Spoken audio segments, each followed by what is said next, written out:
Kalau si Yakut mengatakan bisa mendengar suara zikir sepanjang acara bisa merusak konsentrasi, merusak fokus, maka dengan segala hormat saya pun bisa mengatakan kalau lihat wajah Gus Yakut lama-lama bisa merusak iman saya.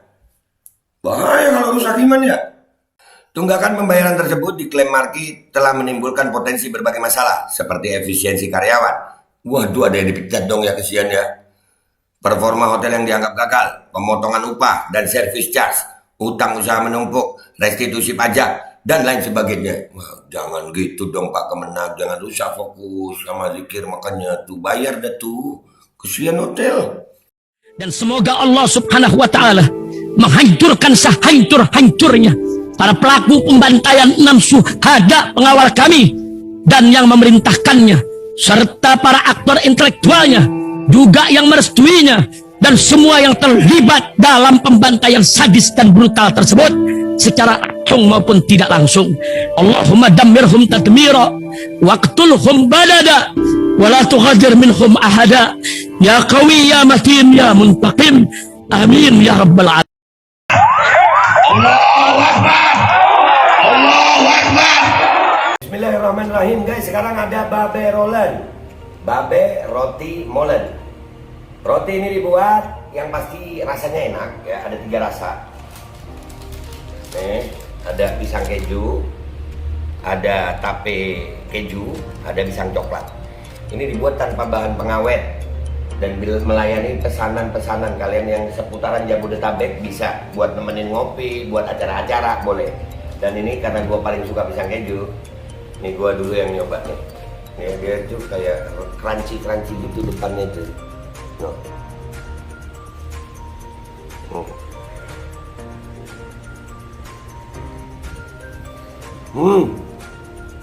Tahu kerannya di depan nih, terus di dalamnya empuk. Ya Allah.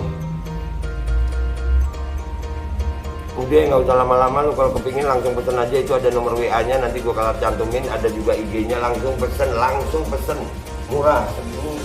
Cuman nanti dia tanya itu 35.000 kalau nggak salah ya.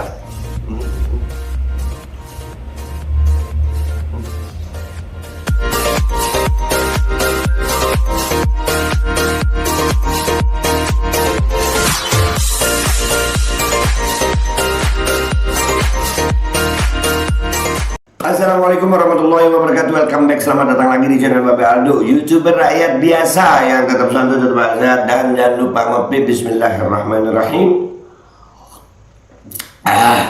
Alhamdulillahirabbil alamin, wassalatu wassalamu ala sayyidil mursalin sayyidina Muhammad wa ala alihi washabihi ajmain. Rabbi shrah li sadri wa yassir li amri wa hlul 'uqdatam min lisani yafqahu qawli bi nabi wa alihi.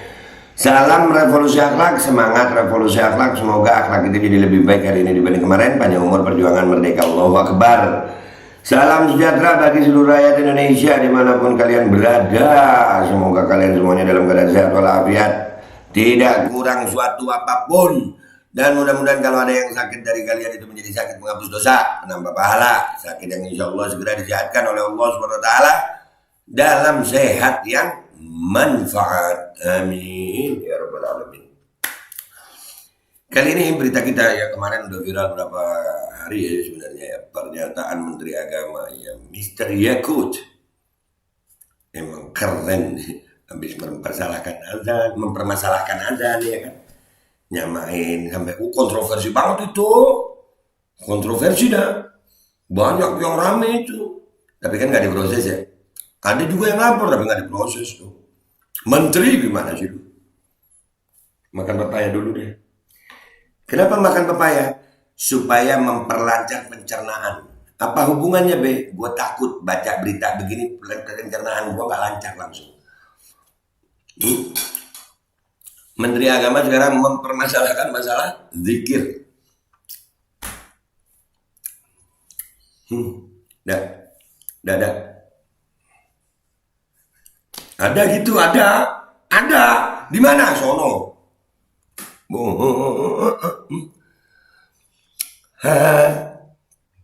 Kita lihat beritanya ya.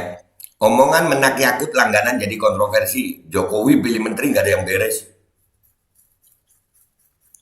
yang ngomong berita ya, gue baca berita. Tapi sebelum itu, gue mau dengerin dulu videonya nih, ya kan? Bisa dia ngomong begitu gitu. Ntar gue dengerin dulu ya. Bismillahirrahmanirrahim. Yang saya hormati Bu Profesor Doktor, Masya Allah sampai lupa. Saya Bu Amani Lubis, mohon maaf Bu, karena tadi sepanjang acara di sebelah saya Bu Amani ini duduk, beliau selalu zikir, subhanallah. Dia lupa sebut nama Ibu Amani karena sepanjang acara tadi zikir Ibu Amani. Oh iya, bentar, ulang dikit. Ya Bu Amani ini duduk, beliau selalu zikir, subhanallah, masya Allah, alhamdulillah gitu. Jadi itu merusak konsentrasi saya. Merusak konsentrasi saya. Udah, jangan lama-lama wajahnya Pak Yakut ini bisa merusak iman saya takutnya Pak. Iya. Kalau dia bisa mengatakan bahwasanya zikirnya Ibu Amani bisa merusak konsentrasi, maka boleh dong gue ngomong. Kalau lama-lama gue ngelihat mukanya Pak Yakut ini bisa merusak iman saya, takut saya. Takut, iya. Masalahnya apa? Takut Pak, iman itu masalahnya. Wah, itu paling berharga buat kami itu iman itu. Kami takut Pak, kalau lama-lama lihat muka Bapak nanti rusak iman saya. Jadi dikit aja videonya, oke? Kita baca aja beritanya, ya, baca aja beritanya. Ya, mau takut dah. Lah kalau dia dengar zikir bisa merusak konsentrasi dia. Gua kalau gitu ngelihat wajahnya bisa merusak iman, takut gue. Boleh dong ya? Boleh dong. Apakah ini melanggar hukum? Enggak lah. Itu tadi zikir merusak konsentrasi. Iya kan? Berarti kalau gue melihat wajah Pak Yakut, takut saya bisa merusak iman saya Pak. Bagus baca berita, gua makan pepaya dah. Ya, maafin ya Pak. Maaf ya Pak. Masya Allah, subhanallah, walhamdulillah, wala ilaha illallah, Allahu akbar. Wala haula wala quwata illa billahi al-aliyil azim. Mudah-mudahan iman gua gak ada rusak ngelihat wajah-wajah orang begitu. Amin. Ya kita baca dulu beritanya. Jangan baper Pak. Ya jangan baper lah, ya kan. Itu dah merusak iman. Ada wajahnya juga di berita ini. Tutup. Oh iya. Takut kerusak iman gue. Konsentrasi keimanan gue hilang. Menteri Agama Yakut Khalil Qomas dianggap sebagai salah satu menteri yang kontroversial. Pasalnya beberapa pernyataannya bikin publik menjadi gaduh. Karena itu nama Presiden Joko Widodo tersebut, dia dianggap tak becus menyeleksi menteri pada Kabinet Indonesia Maju. Bahkan adanya perombakan kabinet malah menunjukkan bahwa Presiden gagal dalam memimpin. Nah, itu kan Pak Jokowi yang kena. Soalnya yang milih dia, gitu ya kan. Kayak Erick Thohir, Menteri BUMN. Gue paling seneng menteri itu. BUMN, Badan Usaha Milik Negara. Artinya dia perusahaan sebetulnya. Ada kementeriannya. Dia yang ngatur, dia yang main, rugi pula. Itu sama aja. Dia pemain, dia wasit, dia yang main stadion, kalah. Kan goblok ya kalau begitu ya. Habis.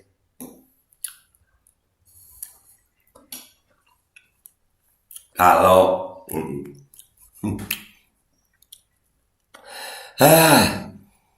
pada unggahan akun Twitternya, Helmi Felix, dia mengunggah sebuah video yang memperlihatkan momen Menak Yakut bicara soal suara bacaan Al-Quran.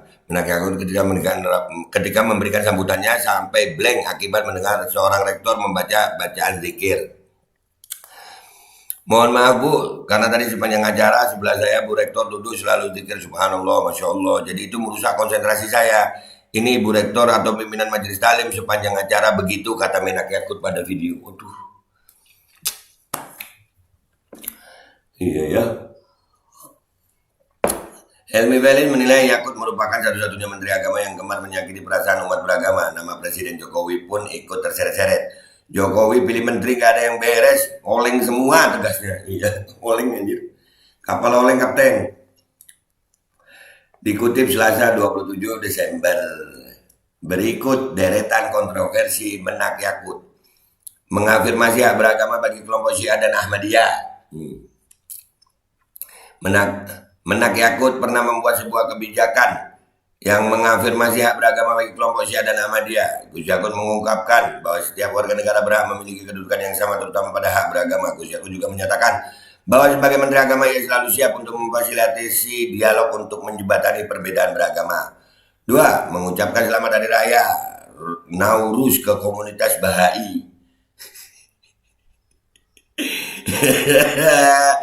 Benar memberikan ucapan selamat hari raya Nauruz 178 EB kepada komunitas Bahai. Hal ini menjadi kontroversi karena Bahai dianggap sebagai salah satu aliran sesat di Indonesia. Kementerian Agama juga menyatakan bahwa Bahai merupakan sebuah agama tersendiri yang tidak terkait dengan agama manapun. Itulah kontroversi Benak Yakut yang kedua. Doa semua agama. Gus Yakut pernah memberikan usulan mengenai mengucapkan doa semua agama sebelum memulai rapat di Kementerian Agama yang meminta semua kegiatan Kemenak tidak hanya diawali dengan pembacaan ayat suci Al-Quran, tetapi semua agama yang diakui di Indonesia. Gus Yakut menambahkan Kementerian Agama memayungi semua agama yang diakui di Indonesia, sehingga ini harus ditunjukkan dalam acara-acara Kemenak.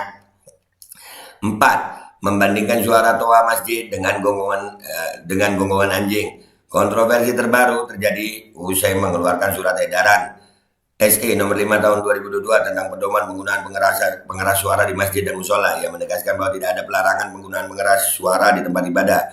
Aturan tersebut untuk membuat masyarakat makin harmonis. Ia kemudian mengumpamakan jika tinggal di wilayah banyak anjing yang mengeluarkan suara keras secara bersamaan yang dapat mengganggu. Nah itu jelas-jelas membandingkan ya tolongan anjing sama azan. Tapi namanya kontroversi, bilang apa? Menteri, wah takut kita.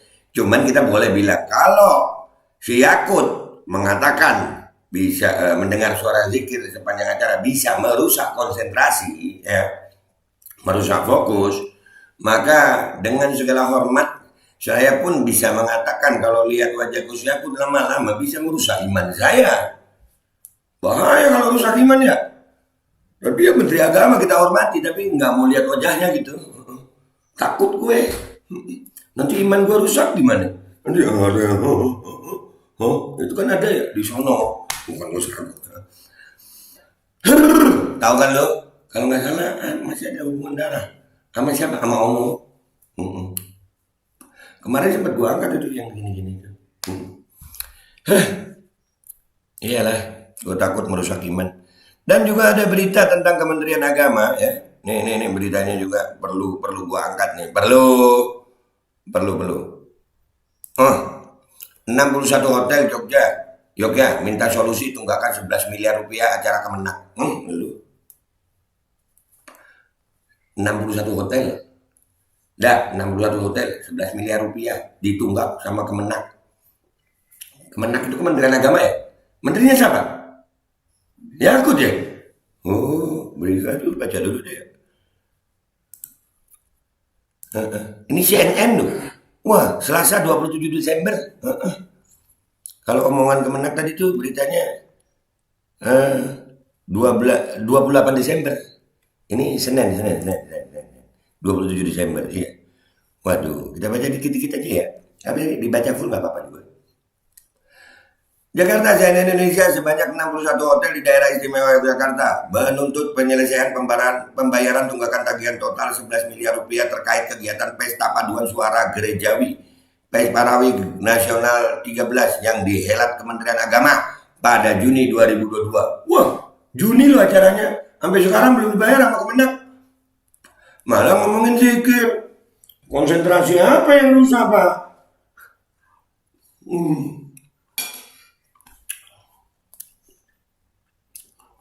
Memang benar. Ini jangan-jangan orang hotel melihat wajah Gus Yakut ingat apa? Mana cair. Woi, 11 miliar loh, gitu kali ya. Dari 61 hotel tersebut, antaranya Avion Hotel dan Kalia Hotel.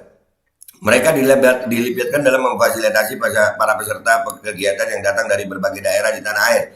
Daerah Istimewa Yogyakarta ditunjuk sebagai tuan rumah kegiatan yang diselenggarakan sepanjang 19 sampai 26 Juni 2022 tersebut. Juli, Agustus, September, Oktober, November, Desember. 6 bulan setengah tahun nunggak 11 miliar Kementerian Agama. Tuh. Menterinya ngapain? Lagi susah fokus kena dikir. Tuh di situ beritanya kan. General Manager Kalia Hotel Marki Prihardanu menjelaskan industri perhotelan di bawah naungan PHRI DIY menerima pemesanan kamar untuk turut mensukseskan Pesparawi 13. Beberapa hotel yang kemudian ditunjuk melakukan kesepakatan dengan salah satu event organizer. Direktur Utama IO melalui surat penunjukan dari Sekretaris Daerah nomor 450-8465 ditunjuk melakukan transaksi dengan pihak hotel. Proyek ya, pakai penunjukan, surat penunjukan. Itu waktu ditunjuk proyek itu, kita proyek ini Kementerian Agama, ayo semua ini untung ternyata nunggak 11 miliar nunggak. Dengan kesepakatan DP sebesar 30% serta pelunasan pembayaran maksimal 3 hari setelah tamu check out. Sesuai hasil pertemuan para pelaku industri hotel Yogyakarta dengan PT Diksi sebagai EO 24 Mei 2022, kata Marki di Next Hotel Sleman Selasa 27 Desember. 3 hari setelah check out, 6 bulan masih nunggak.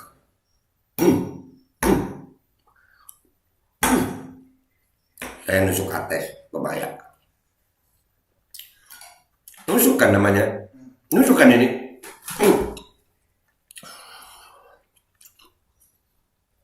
Hingga tenggat waktu ditentukan, sambungnya sisa 70% pembayaran jasa hotel tak kunjung dibayarkan. Pihak EO lantas meminta penundaan pelunasan dan disepakati lewat surat pernyataan pada 4 Agustus 2022. 4 Agustus.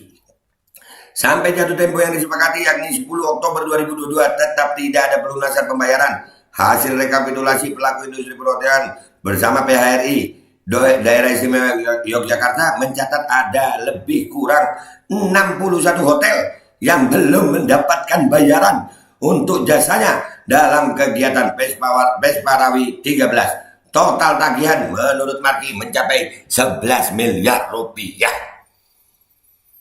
Jadi bisa efek macam-macam juga. Orang ketemu Gus Yakut ini ada yang ingat utang. Kayak gue kan bisa, gue takut ngeliat Gus Yakut lama-lama bisa fokus keimanan gue hilang gitu kan. Ini ingat utang 11 M gue gitu ya. Tunggakan pembayaran tersebut diklaim Marki telah menimbulkan potensi berbagai masalah seperti efisiensi karyawan. Waduh, ada yang dipecat dong ya, kesian ya. Performa hotel yang dianggap gagal, pemotongan upah dan service charge, utang usaha menumpuk, restitusi pajak, dan lain sebagainya. Wah, jangan gitu dong Pak Kemenag, jangan rusak fokus sama zikir, makanya tuh bayar dah tuh, kesian hotel. Ya kan, bayar dah. Padahal sebelumnya Pesparawi diharapkan jadi momen datangnya pemerataan profit bagi industri perhotelan yang belum lama ini terpukul akibat pandemi COVID-19. Pemerintah juga. Rasain dah lu. Iya kan. Banyak yang, wow, ngapain sih, yang penting usaha, kerja, lancar. Wah, rasain 11 M lu. Kena juga kan? Lu kira yang protes-protes doang yang kena. No, 61 hotel. 61 hotel. Pelaku industri perhotelan sebenarnya juga tidak tinggal diam. Mereka sudah meminta bantuan PHRI untuk melayangkan surat kepada Kemenak dan menghubungi pengurus Lembaga Pengembangan Pesparawi Nasional (LPPN) dan Lembaga Pengembangan Pesparawi Daerah (LPPD). Marki mengklaim PH-nya hanya di pingpong. Baru nyadar. baru kena sekarang ya. Kalau umpamanya nggak kena, ngapain sih demo-demo, ngapain sih aksi-aksi? Iya, belum kena tuh. Begitu udah kena, nah teriak dah lu, 11 M. Apa? Marki 11 M kan? 11 M. Udah ikut kita demo sini, gua kasih nasi bungkus.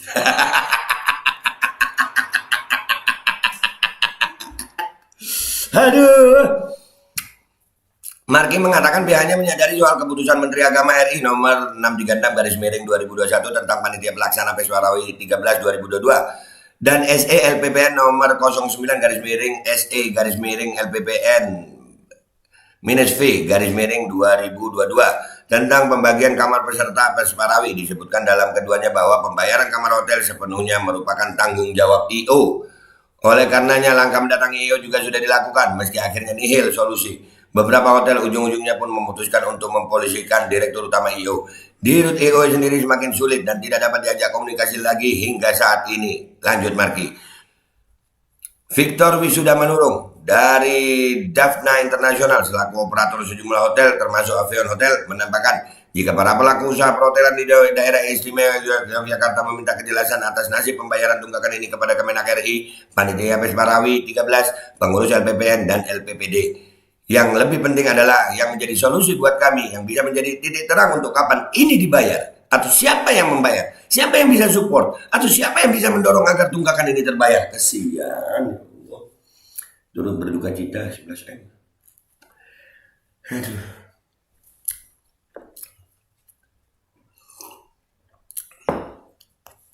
Nah, respon Kemenak.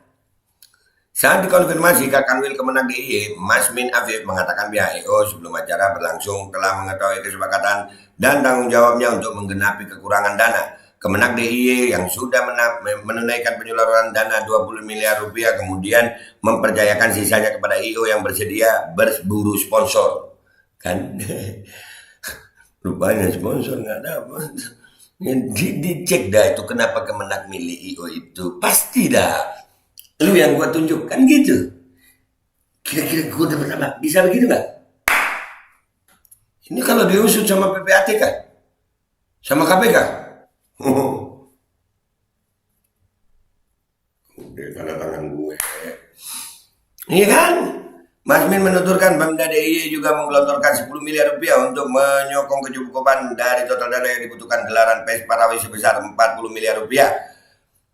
Sampai 50 miliar rupiah tersebut. Dari awal kita sudah menyampaikan kekurangan siap atau tidak. Dengan adanya EO akhirnya kegiatan kan sudah dihandle sana semua. Nah EO. Jadi ini EO-nya yang belum. Tapi kan ada proses penunjukan EO itu. Itu pasti ada dealing-dealing. Pasti. Pastilah. Makanya masih pingpong-pingpong. Dihandle sama sana semua terkait dengan pengalokasian anggaran semua ditata sehingga ketika masih ada tunggakan ya nyuwun sewu kami tidak tahu persis. Sampai sekarang pun EO juga tidak pernah ada laporan kata Mas Min saat dihubungi Selasa 27 Desember. Lah kalau nggak ada laporan apa gunanya kalian kementerian, ngapain ditunjuk itu EO? Yang nunjuk EO siapa? Yang nunjuk EO siapa? Contoh nih, EO itu kayak Raffi Ahmad tuh, EO. Acaranya Jokowi di GBK kan IO-nya Raffi Ahmad. Yang nunjuk kan ada yang nunjuk. Tapi itu acara sukses menurut mereka. Ya kan, menurut mereka sukses. Jadi nggak ada masalah di belakang hari. Nah yang nunjuk IO ini siapa? Apakah yang nunjuk IO ini termasuk orang yang juga rusak konsentrasinya kalau dengar zikir? Wallahu a'lam. Yang pasti gue nggak mau ngeliat wajahnya Menak Yakut lama-lama. Takut fokus iman gue hilang. Itu aja dari gue, Babel Aldo, YouTuber rakyat biasa. Minta maaf kalau ada salah. Sampai jumpa di konten-konten gue berikutnya. Wabillahi taufiq wal hidayah. Wassalamualaikum warahmatullahi wabarakatuh. Takut konsentrasi iman dah. Bahaya lu, fokus iman hilang. Wah, lu bahaya lu. Mati dalam keadaan tidak beriman. Nauzubillah min dzalik. Jangan sampai deh ngerusak iman kita. Dan semoga Allah subhanahu wa ta'ala menghancurkan sehancur-hancurnya para pelaku pembantaian 6 syuhada pengawal kami dan yang memerintahkannya serta para aktor intelektualnya juga yang merestuinya dan semua yang terlibat dalam pembantaian sadis dan brutal tersebut secara langsung maupun tidak langsung. Allahumma dammirhum tadmira waqtulhum badada wala tughadir minhum ahada ya qawi ya matin ya muntaqim amin ya rabbal